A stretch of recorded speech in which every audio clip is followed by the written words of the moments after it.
Okay. So the Spielrein dead drive, in developing the theory of dead drives, Sabina Spielrein begins her paper with an observation of a young patient, and throughout her paper, she supports her theory with synopsis of cases of patients with dementia praecox, hysteria, dreams, autists, and neurotics in ways that strikingly anticipate contemporary psychoanalysis. There are multiple ways in which we can engage with Spielrein's complex paper, including detailed understanding of the patient's conditions and exploring the section on mythology. My focus here is quite restricted. I devote this chapter to the processes of Spielrein's death drive and how it has bearing on the contemporary psychoanalytic ideas of negative affect regulation. I will cite examples from her cases to support my conceptual understanding of the dead drive processes. Spielrein introduces affect with a synopsis of a child patient by highlighting the function of feeling tone, which can be understood as an affect because everything that moves us aims to be felt as important and understood, with past experiences embedded in the present. Here, the developmental history is implicit as the girl can invoke memories of her relationship with her mother. Therefore, this patient's experience takes a developmental trajectory. While Spielrein supports Freud's idea of the past and the present, she compellingly introduces the concept of intrapersonal communication in psychoanalysis. I'll read this brief vignette from her paper. A young girl read stories of witches with great joy. As a child, she often played at being a witch. Analysis shows that the witch in the girl's fantasies represents the mother with whom the girl identifies. For the girl, the stories are pleasurably tinged only insofar as the mother's life is pleasurable for her. The girl may even choose to emulate her mother's life. The stories are mere allegories on which the feeling tone is displaced. They are substitute for the desired, the life story lived by the mother. The witch stories would not be pleasurable for the girl without the experience of the mother. In this sense, all passing things are only allegories, perhaps of the unknown primal experiences that seek analogs in the present. Thus, we experience nothing in the present since we project a feeling tone onto a current image. Unquote. In a significant way, Spielrein gave the first template for attachment processes. These are the internal working models. For more importantly, the unconscious constitutes home to self-sacrifice within the death drive. The child engages in self-preservation, though, and her sacrifice serves as a substitute for death, as there are different forms and degrees of self-destruction. Spielrein emphasizes how the past experiences guide the child's current response to a situation. She notes that we must understand any meaning assigned to the present from a previously toned material. The main point is that the child engaged in stories in the example is doing it for her mother. Spielrein notes, quote, "For the girl, the stories are pleasurably tinged only insofar as the mother's life is pleasurable for her. The pleasure would not be pleasurable for the girl without the experience of the mother. The idea of self-sacrifice and the experience of pain and joy is implicit in the example." Spielrein ponders, do the basic drives of preservation possesses a similar value for the whole of psychic life and for the ego, that is pleasure and displeasure? She notes, Freud has not investigated what pleasurable feeling is and how it originates. He begins with the stage in which pleasurable feelings already are established, and therefore we see that infantile pleasurable sensations are the precursors of late pleasurable sensations. For Spielrein, Freud took a theological mode of thinking. She begins to explore the interplay between the unconscious and the conscious ego processes. The child's interaction with the stories are not about her. The Freudian sense of pleasure does not have a superordinate status in her theory. Spielrein notes later in the paper, the purely personal can never be understood by others. To be understood, it's not simply a function of the rational, logical mind. Instead, the deep unconscious is the key. The term, I think, overlaps neatly with the current term in attachment theory, mentalization, which is, I quote, is a mostly preconscious, imaginative mental activity. It is imaginative because we have to imagine what other people might be thinking or feeling. For Spielrein, the processes of death drive is a complex, dynamic drive that is at the center of the species psyche. While she acknowledges Freud's model of the mind, she prioritizes the unconscious in intriguing ways. For her, unconscious is more sophisticated than the conscious ego self, and she proposes revision of the Freud's deep unconscious. At this time, Freud has not yet coined the term id, which he introduces later in his structural model in 1923. For Freud, the unconscious explains physiological forces and impulses expressed psychologically as disavowed wishes, inferring personal motivation, not in touch with reality, rather than impersonal as Spielrein describes. Moreover, Freud's idea that all psychological processes are personally motivated is ultimate. Our ways of feeling secure, friendly and open-hearted, anxious and depressed are all personally motivated. Our impulses, symptoms, dreams, aims, anxiety, withdrawal, or feeling despondent is a reflection of personal wishes. The unconscious, in terms of affect regulation processes, in our first reaction to situations, our mind is either calm, excessively aroused, or under-aroused. Our limbic system scrutinizes automatically the state of the body and translates it first at the subcortical level, which is the we psyche. At the cortical level, it goes over to the left brain for conscious, intentional secondary processing, and then back to the right brain for its final consolidation. The Spielrein death drive processes can be explained in two stages. The first stage, ego particle or sets of ego particles, is activated to emotional information through the senses. Emotional information also comes from the depth of the psyche, the we psyche. The we psyche is unconscious, nonverbal, symbolic procedure. In this process, ego participates in individual comprehension of the other, limited to our pleasure and displeasure reactions. The second stage, the ego particle, now feeling toned, is assimilated and dissolved in the species psyche and look for an analog to the present or situation that activated this ego particle in the first place. This blending results in de-differentiation. The de-differentiation occurs when the ego particle combines with similar, not identical, aspects of the species psyche. For Spielrein, the we psyche have pre-verbal representations and symbolic representations. These are imagistic representations, unconscious and interpersonal. This novel mental state or subjective state, the ego particle, now enriched with the relevant characteristics of the we psyche, ancestral and parental, reemerges. This new particle seeks the other through love, art, or empathy in being a responsive listener to the other. The destruction of the ego particle is a must because where love reigns, the ego, the ominous despot, dies, and the new ego particle, with more negative feelings, is available to the other for, I quote, when one is in love, the blending of the ego in the beloved is the strongest affirmation of self, a new ego existence in the person of the beloved. Completing the death drive processes. The death drive process is empathic. It is the universal comprehension of the other and seeks a relational home in that, I quote, each image searches for equivalent, non-identical, yet similar material with which it can be blended and transformed. This similar material produces an understanding based on analogous image contents through which the other person makes sense of our images. Comprehension evokes a sympathetic feeling that means nothing to the other. When understood, no further words needs to be uttered. Both our we self and the ego self seem to develop simultaneously through processes of integration and differentiation.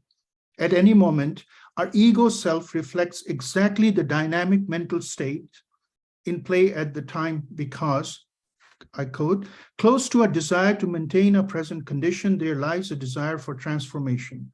A personal image content derived from material of times past blends with a similar content, and comes into being as a typically collective wish at the expense of the individual. One seeks likeness, parents or ancestors, with which an ego particle can blend because merging its similars is not rapidly destructive, but proceeds unnoticed. The child patient in her example is also engaged in self-reproduction as she projects her mental states to the witch as her mother. The patient herself has implicit processes encoded through repetition in early years of her development. When in a regulated state, the psyche is integrated and functions well. When in intolerable, anxious, or depressive states, dissociation as a defense is in the service of maintaining regulation. If the overwhelming content were to come to mind, it has potential to generate far greater anxiety, but this is not Freudian repression. These are dissociated conditions when the attachment system is activated. And my diagrams also explain that well. Next is dissociation case examples. The anesthetized patient does not experience pain because the patient's primary and secondary processes are not linked. However, the patient at the we psyche level is aware of what is happening to him. Another patient, too, does not experience pain while anesthetized. However, she can perceive her body from the outside. In our current affect regulation terms, when the we psyche is not able to link with the ego psyche, there is dissociation either in the form of underregulation or overregulation. For example, flashbacks are hyper-aroused state. The person is terrified, panicked. They are in overwhelming, anxious state of affect. These are the patients with hysteria. When somebody is in a state of derealization, they are in downregulated states of consciousness. A person cannot think properly if overregulated. In some dissociated states of consciousness, our mind goes blank, or just our thinking gets sluggish. The thoughts are not coming to mind in the way they normally would. We are really in a very confined state. From affect regulation view, when the we psyche is able to link with the ego psyche, there is dissociation either in the form of overwhelming state or underwhelming state. When our affect is regulated, we have a perception of what is going on inside us, and we are also aware of external environment. These are integrated pretty much harmoniously. We just go back and forth between the two of them as needed, and it all functions well. In dysregulation, integrating these systems may be what fails. We are in depersonalized states. We do not feel we are in our bodies anymore, and this is because we cannot perceive our perceptions as well. They're defined by what is going on inside, so we no longer feel like we are in our bodies, which happens when we are derealized. When in awake state, we feel connected to the objects outside us. When we are derealized, we feel detached from the outside world to the degree that they do not feel actual anymore. A perception seems oddly disconnected. Spielrein's theory of death drive questions the primacy of self-preservation, the ego, the pleasure-seeking subject within the domain of the ego psyche. She proposes revision of the Freud's body-based affective aspects of primitive. The mind with its subjective, imaginative, and emotional aspects is central to our ways of understanding. It directly influences what and how things can be meaningful for us and how we can comprehend and reason our experience and actions. The rational logical thought process is related to meaning making, to be sure. However, it is not the main function of the mind. It rests on a complex net of automatic meaning structures that emerge from unconscious experience.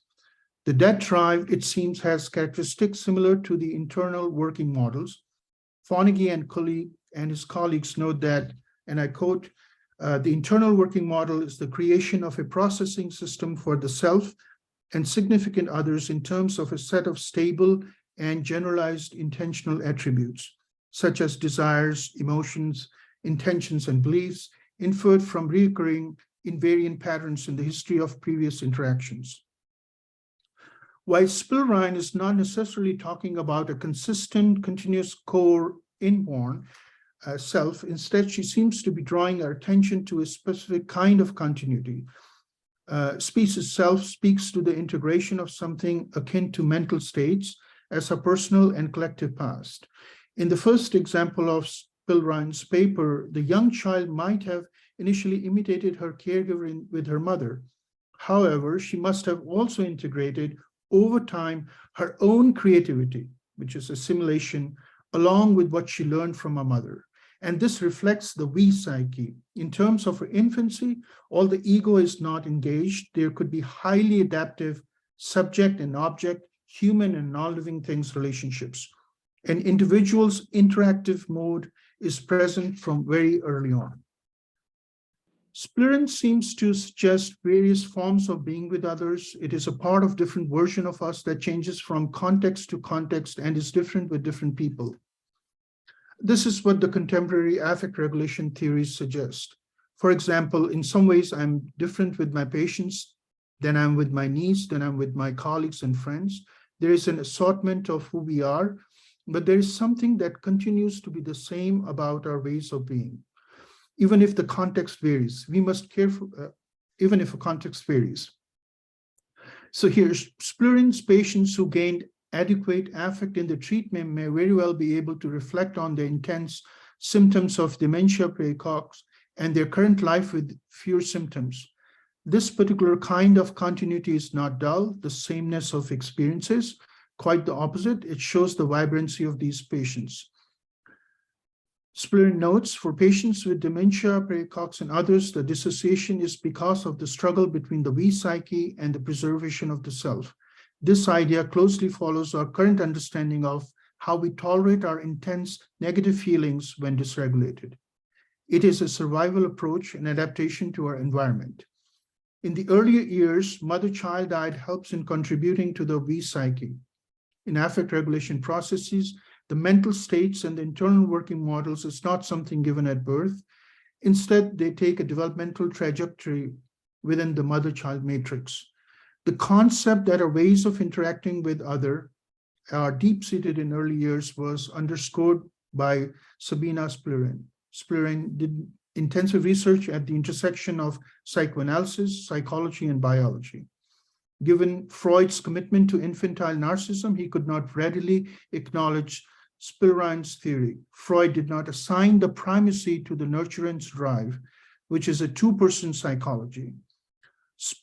Spielrein notes, I have come to the conclusion that the chief characteristics of an individual is that he is individual. The closer we approach our conscious thoughts, the more differentiated our images. The deeper we penetrate the unconscious, the more universal and typical the images. The depth of our psyche knows no I, but only its summation, the we. Thank you, Arvin. Great presentation. Can I summarize it and at the same time ask something? Sure. So for me, what Sabina Spielrein represents is that it's kind of better than the best Freud, because her concept of instinct, death instinct, was introduced before Freud, and he's stepped back to some extent in comparison to her for several reasons. First of all, is if for Freud it's switched his death drive, he switched from the centrality of a pleasure principle to death drive, and still not full switch.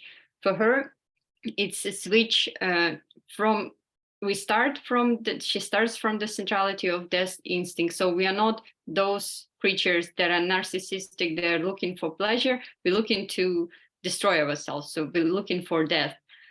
But for her, this death is intersubjective, unlike for Freud. And Freud never came to the understanding of, so we not only we are dying, but we are dying into each other simultaneously. So it's in this negative moment. And the question is, this is very important, both for me, this switch to from pleasure principle and narcissism to death drive, but also that it's intersubjective. Not only death, but death is intersubjective. Now, can we say that this deep unconscious is knows death in some way? Because for Freud, unconscious doesn't know death. it's the affirmative, positive. Can we say that it actually knows it, and it's actually, this is the location of the knowledge of death of some things? If it's not aimed at preservation, what is it then?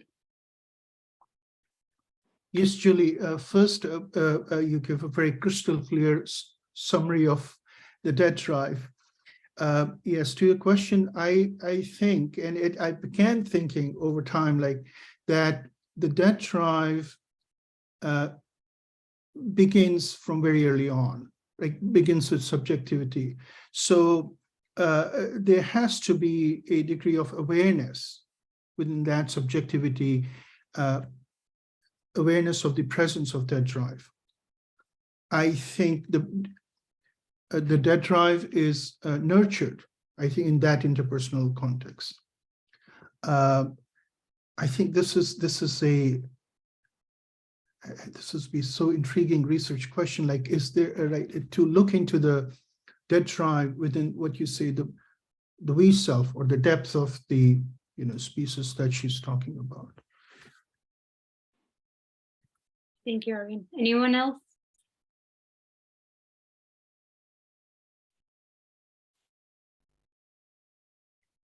Such a lot in there. It is actually quite hard to, take it all in. I'm thinking that for some reason, when you start and when you present, put it in the context of discussing a mother and a child couple, and I noticed it myself, people tend to switch out of the conversation because it doesn't. And it's very interesting why. If you would start with actual love, not involving any kids, there would be more, it switches people on better. But it's also, this phenomena is very interesting because according to psychoanalysis, we need to, like, in childhood, we're supposed to be interested in this phenomena because this is where we are, this is where everything starts. But no, like, it's completely foreign to us, this world of childhood, mother and child couple. And Freud, maybe psychoanalysis, the standpoint that it all starts in childhood and you can kind of discover the truth of who you are if you dig deeper. Like, the difference between the child and Malabou presenting the concept of destructive plasticity through the figure of someone with Alzheimer's.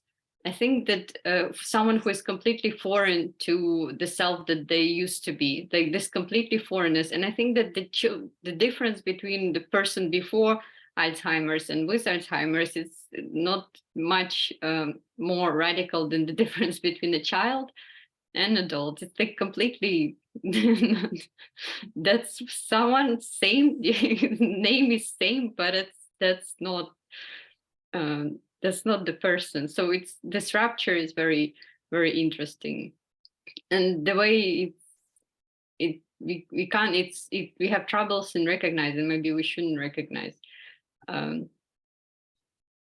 ourselves in children that we used to be. Maybe the traumatization of psychoanalysis is actually to point out that this was you.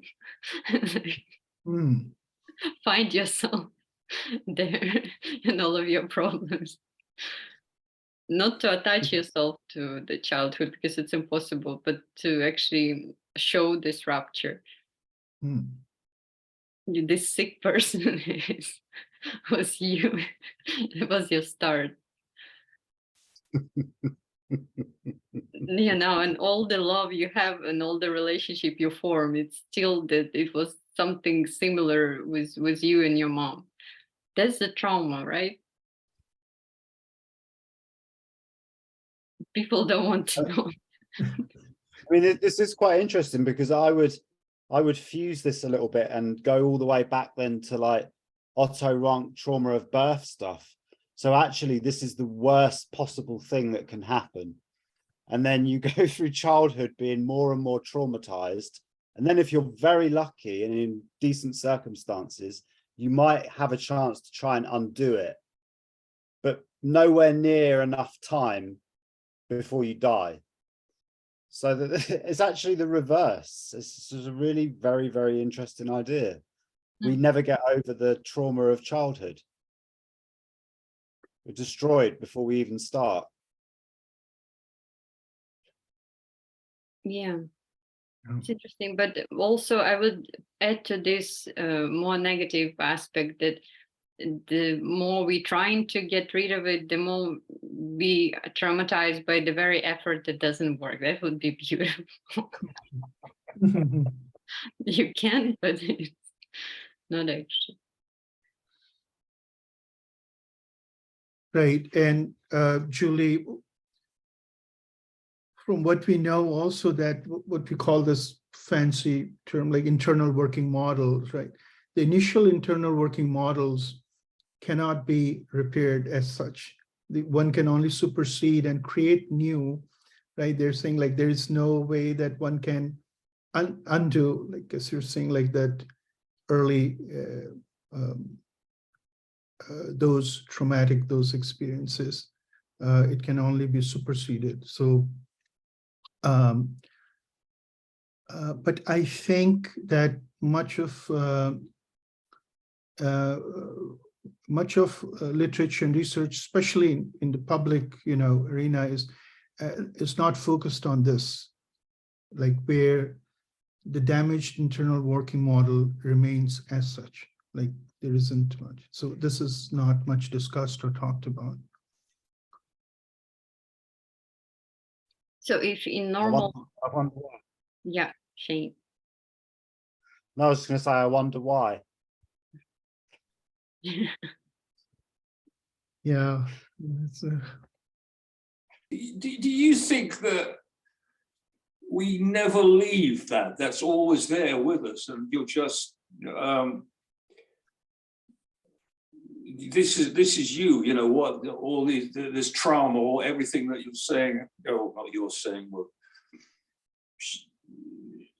or everything. You just never leave your childhood. It's just you build, layers after it. Is that basically what she's saying, or is that what you're saying? Or do you think there's this kind of, you're just a completely different person as you grow up? I mean, obviously in some ways you are, but. right. So, so the current research talks about these different subpersonalities we have, like different self we have in different context, and we make use of it. So we're different, in some ways we're different people in different context. At the same time, there is this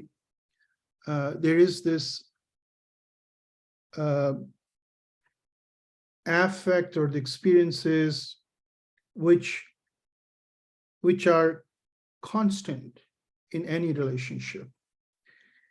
And so they can go, high or low. They can have an impact on where you are, right? So, but that is there.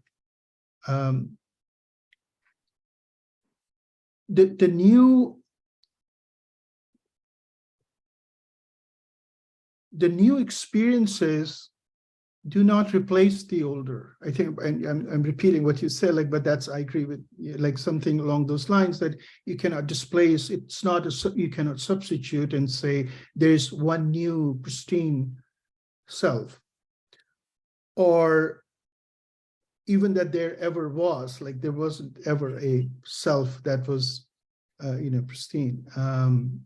So that Spielrein, there's a lot in her writing which is implicit, right? She's not, because in this paper, it's so complex, and she's discussing and talking about so many different new stuff and new material, so that makes it difficult to clearly say that is this what exactly she's talking about. But if one looks carefully, when in her paper, for example, the use of this word understood, she's saying that if someone comprehends you, then it's at a more of a cognitive, superficial left brain level, like I comprehend, right? And if you understand, if you're understood, then it's about the deeper psyche, the emotions linking with the thought processes and helping us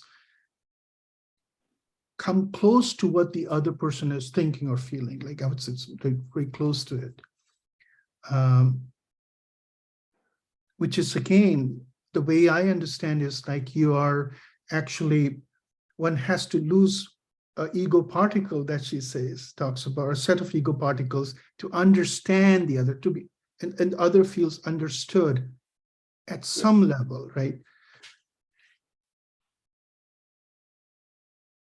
I don't know if that answered your questions, but yeah. It does really, yeah. I kind of agree. I mean, I just thought, I think years and years ago, I think it was Jung that said, or somebody like that, that if somebody who's supposed to be a schizophrenic or mad meets somebody who they think understands them, they cease to be mad. They just lose a lot of the craziness. Yeah. I just wonder whether, you know, this horror show of childhood or whatever, you know, the infant's world, if one actually never really leaves it, it's just always there. And, you know, we run from it in our behavior, in the way that we build up our egos or whatever.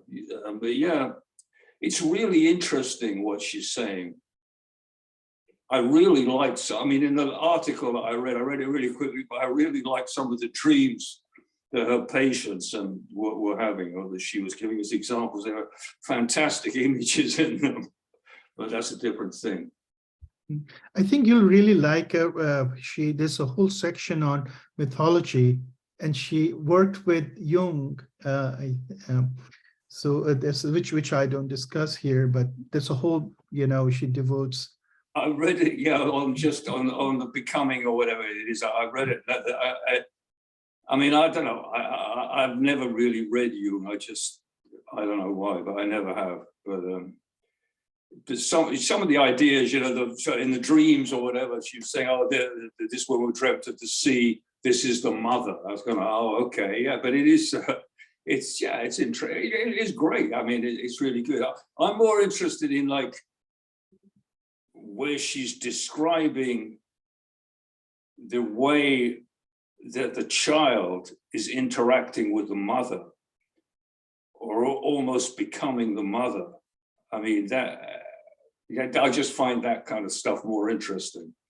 The way, yeah, just the way that the child is almost becoming the mother. Yeah, just that. I mean, I'm not explaining it very well, but.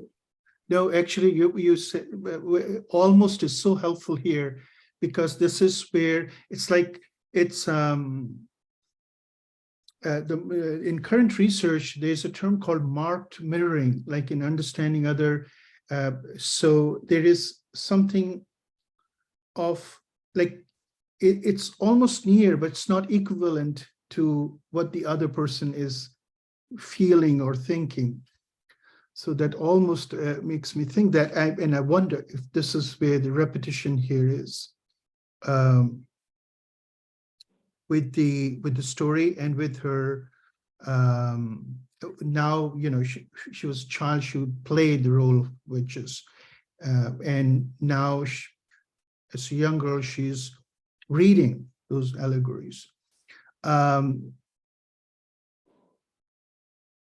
So here also it appears she's not disconnected from her ego or consciousness, because she's saying this in analysis. So she's talking about this, that it was then and this is now. This is truly experiencing the pain, I feel. It's like this is where like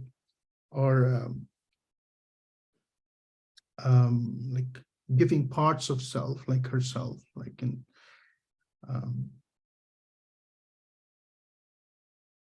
for me, sorry, Arvin, For me, what is important in this childhood and adulthood in Sabina Spielrein is that the accent a little bit slightly shift from to what extent there is coherence and our presence in a childhood.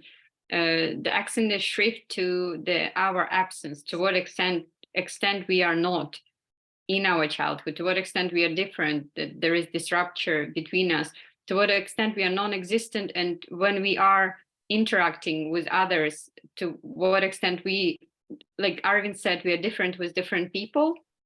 So we actually die into them. When we understand them, this destructive power operating over us, we need to, our part needs to disappear, previous self.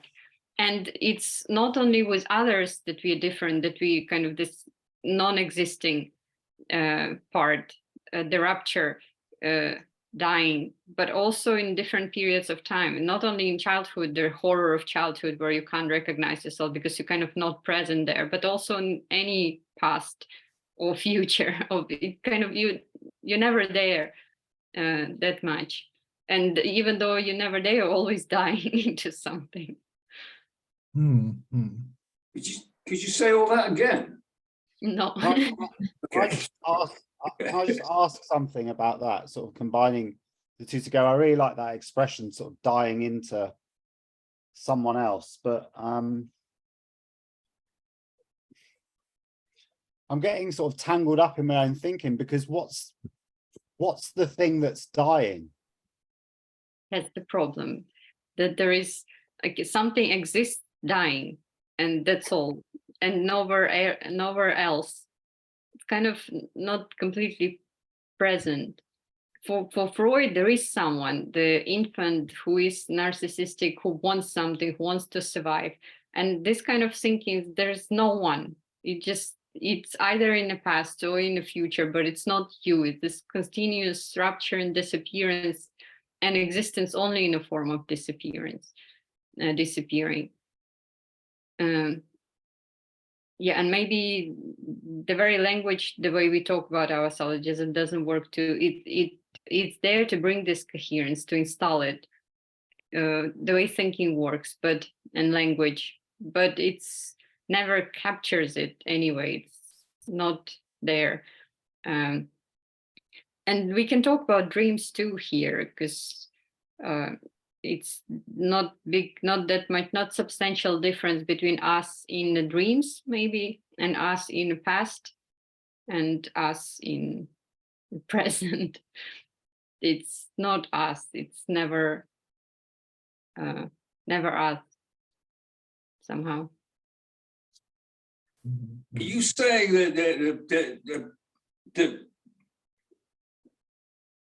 I actually can't work out. Are you saying that our consciousness just doesn't actually exist? I'm sorry to be stupid, but I'm really trying to work out what you're saying. Sounds really. I don't know what I'm saying, but what I would want to say maybe is that to think about self as negative, as disappearing, not present, and unconscious more as also in this negative way as not about affirmation and being, existence, but also something else, which is not how it's normally thought of. Okay. I'll have to wrap my head around that. Sorry. Arvin? Yeah, yes. I'm trying to maybe, when you were mentioning continuity of self, some ideas around that, like maybe this is sort of outside of the realms of what we were speaking about, but do you have any thoughts on how any continued self exists? Like, how does this even happen?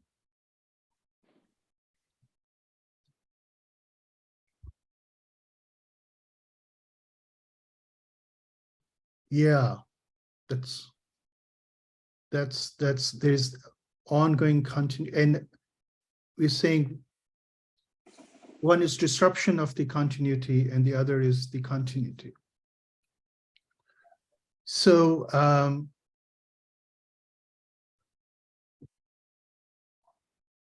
yeah, I'm thinking of some examples. Even I can think of my cases, like the patients I work with, right? If I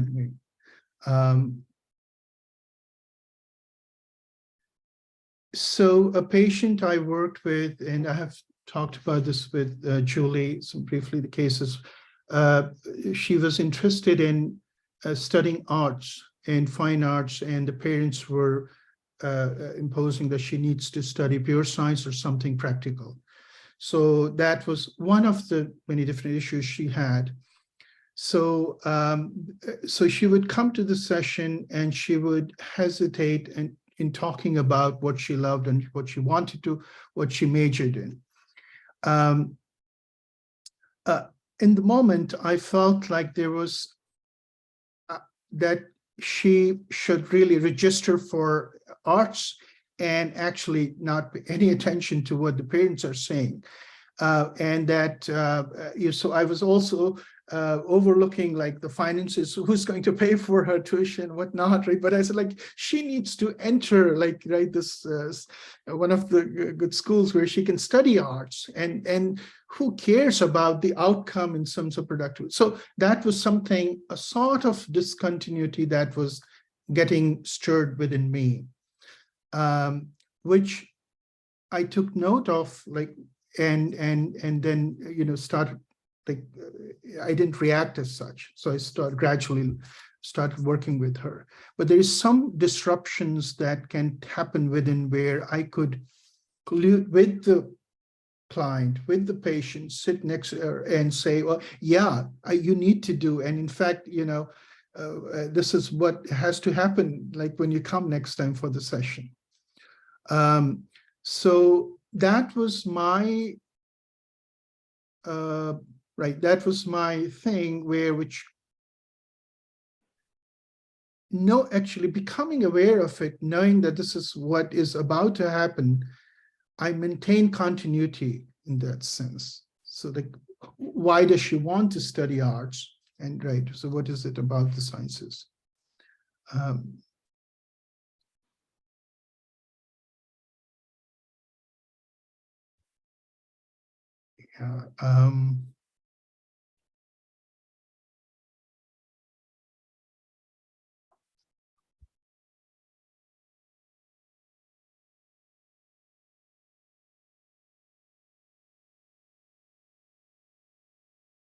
I think one example is also what comes to mind is about this very topic that I'm looking into, and in having Julie, right, as my advisor and consultant.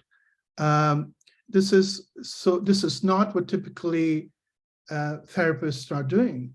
This is not what is typically, you know, your topic is in graduate programs. And this is like, I want to do it and I want to try, right? So I'm not sure if it's directly linked with the continuity, but there is something about it that I want to do, and therefore, and this is what I'm interested in. So that's another kind of example. I'm kind of like breaking the rules when this is not. This is not taught in institutes. This is not, psychoanalytic institutes don't teach this, or this is so and now we are finding this, you know, the link between the current research in psychoanalysis and Spielrein's work, right? There is that integration is happening, but it's not happening in a more you know, way that could be, well, you know, at the center, right?